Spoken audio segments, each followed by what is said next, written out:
Okay, welcome back to another video in this SEO series. This is the fourth video where we're going to talk about basic keyword research strategies and the importance of keyword research in SEO. And it is the foundational piece of any SEO campaign because anything that you do with SEO has to be tied to keywords. That's where everything starts. So, just as a quick recap, we've also covered in this series, we've covered connecting with Google Search Console, so connecting your Wix Studio website there, submitting your sitemap. We've talked about some on-page optimization strategies with title tags, meta descriptions, and other things. We've also talked about additional off-page and on-page strategies like blogging and setting up a Google business profile and doing some link building. So we've talked about all those things, but really SEO starts with keywords. So when you go to Google, everything you're going to search starts with the keywords. So even if I type in Wix Studio here, I'm looking for something, I'm searching for something, this keyword is where it all starts. And then Google is trying to show me the best possible result for that keyword on this search engine result page. And when that happens, and if I find what I want, then I click through. And that's how SEO works, because Google is just an index of the web. It's indexing all the different websites and it's displaying the best result that they find in their index for this specific keyword. And so Wix has done a ton of work to optimize for this keyword, obviously, but there are other keywords you might want to optimize for. You might want to optimize for a restaurant in Salt Lake City, Utah.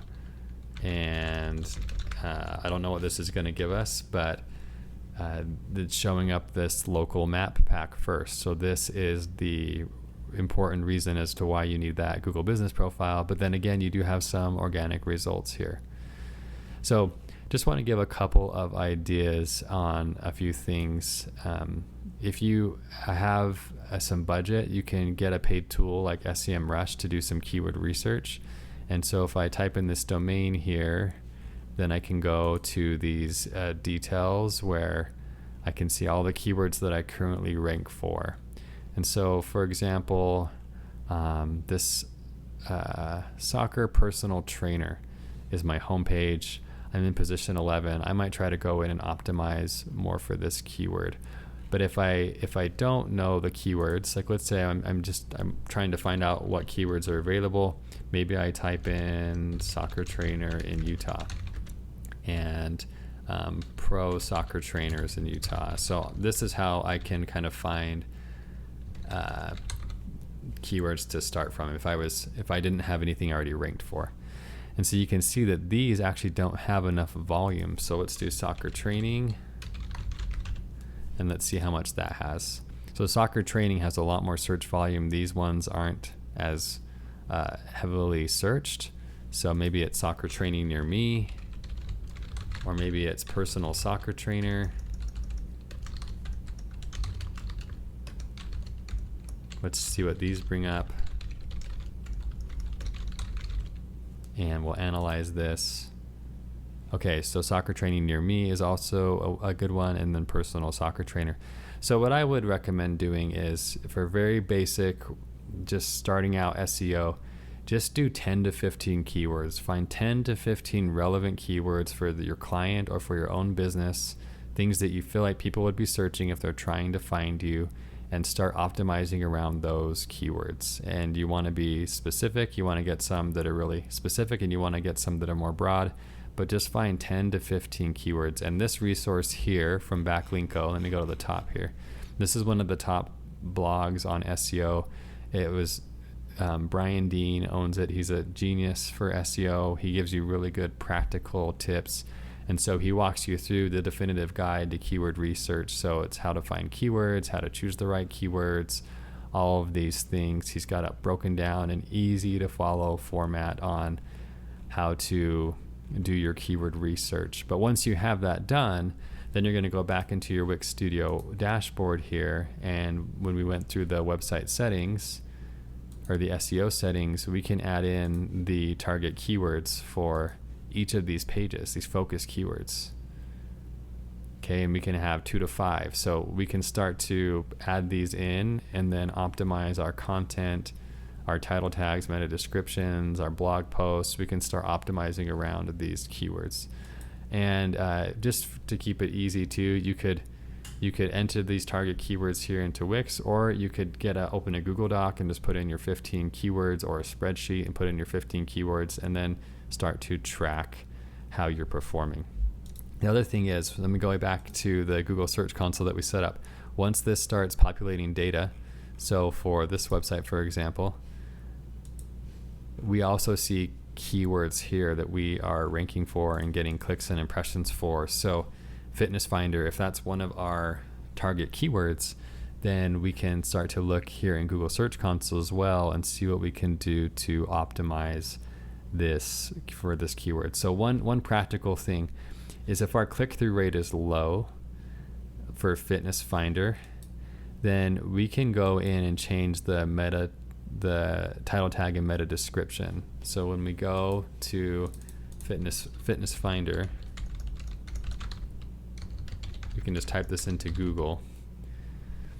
So we're showing up as a sponsored result here. We're showing up here, but let's say that we want to get to this spot. One of the things that will help click-through rate is this information. This is the title tag and this is the meta description. So if I change this, if I update this, I can test that and see if I'm converting more or getting better click-through rates. If I want to test that for a couple weeks and see how that performs. And again, you can do that when you go in and edit your website. So keywords really do drive any good SEO campaign. That's what people type in. That's what SEO is based around. It's based around keywords. And so this is a tool, SEMrush, that I like. It is expensive, but I do like it. It allows you to see all these keywords that you're ranking for. And for example, this GL soccer training, which is a branded keyword, brings in 32% of the traffic to this website.